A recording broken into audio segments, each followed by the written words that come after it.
Oke, selamat sore Pak Sok ya. Ini ada sedikit materi yang saya harus sampaikan terkait super driver skill. Yang pertama, driver yang biasa melakukan di pagi hari atau sebelum melakukan pengiriman yaitu menggunakan metode balok ya. Balok itu adalah suatu singkatan di mana pemeriksaan ini yang dari awalnya itu memeriksa keadaan bodi dulu, bodi kendaraan, periksa pastikan tidak ada kerusakan dan pastikan bahan pakai dan ban cadangan ya. Terus untuk kelupanya itu adalah pemeriksaan air radiator dan air diskon.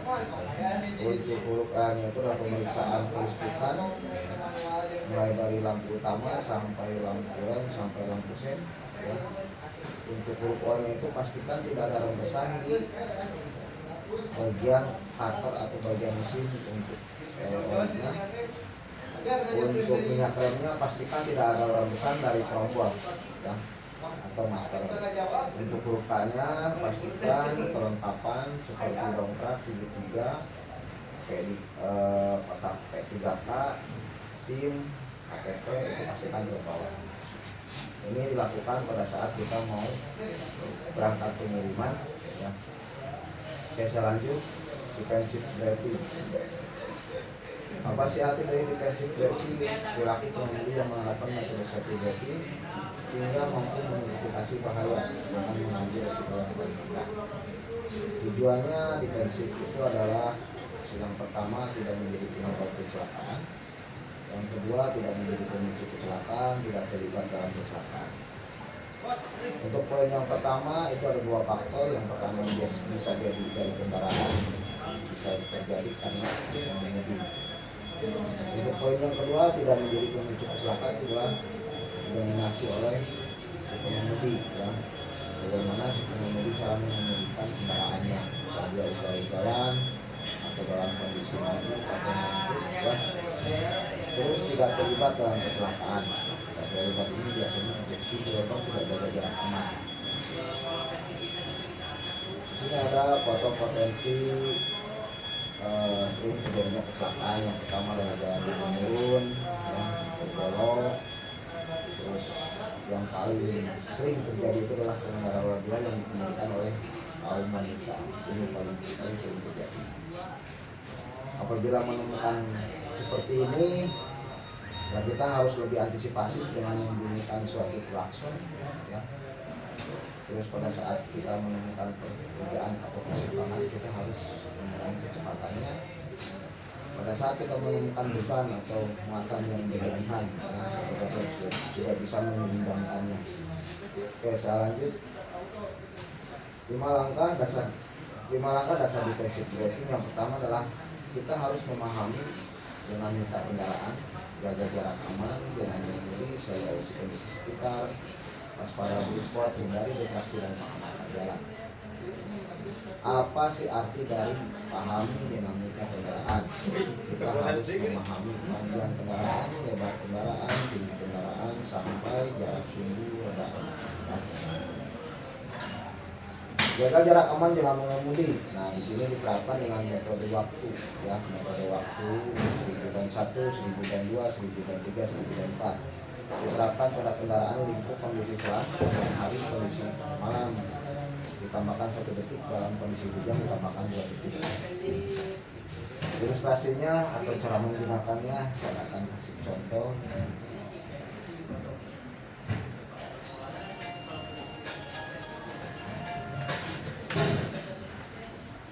Contoh halnya pada saat kita mengendara kita berhitung saja 1001, 1002, 1003. Kalau kita sudah terlalu lambat kita harus mengurangi kecepatan. Kalau sampai 1004 kita masih ada jarak, berarti kita sudah melakukan safety atau jaga jarak aman. Tujuannya adalah apabila si pengendara di depan kita berhenti secara mendadak, kita bisa melakukan manuver atau mengerem ya. Nah, di sini ada metode MAR. MAR itu artinya adalah melihat, menganalisa reaksi. Jadi metode ini biasanya digunakan pada saat kita mau mendahului kendaraan lain. Yang pertama kita melihat situasi di belakang kita apa sudah aman atau belum. Kalau sekiranya sudah aman, kita bergeser sedikit ke sebelah kanan, kita lihat situasi di depan kita apa sudah aman atau belum. Apabila sudah aman di depan kita baru lari ke analis. Jadi kita menganalisa dulu, mulai dari kecepatan, panjangnya kendaraan. Apabila sudah aman, kita baru reaksi mendahului. Ya. Jangan pernah mendahului pada saat mau masuk daerah ya, atau daerah padatnya pengguna jalan.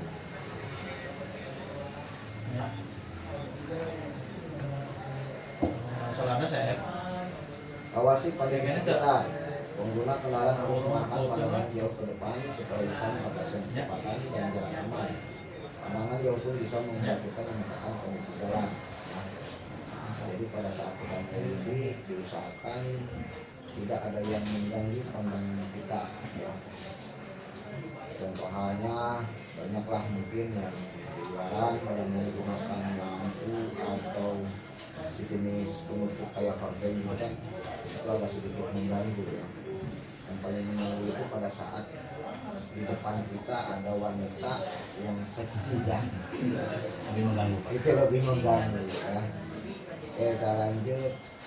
Waspada blind spot. Nah, blind spot adalah titik di mana kondisi sekitar kendaraan sendiri atau kendaraan lain tak terpantau di depan mata dan terus spion. Maka kita diwajibkan untuk mengecek atas spion setiap 5-8 detik sekali. Yang paling utama adalah pada saat kita mendahului atau pada saat kita di jalan, biasanya ada roda dua yang mendahului kita di samping kiri. Itu yang paling bahaya. Teruskan lagi. Teruskan. Oke. Hindari distraksi dan paham arah jalan ya. Distraksi atau gangguan saat mengemudi bisa berbentuk menggunakan berpindah, makan dan minum, mengobrol dengan saudara radian, mengecek peta ya. Untuk teknik ini bisa meningkatkan atau mengirit bahan bakar hingga 3%. Nah, untuk sanksi ini apabila si driver berkendara saat berkendara menggunakan handphone dan kedapatan, si driver tersebut tidak boleh bergabung di dalam lingkup manajemen PT Bulog. Perhatian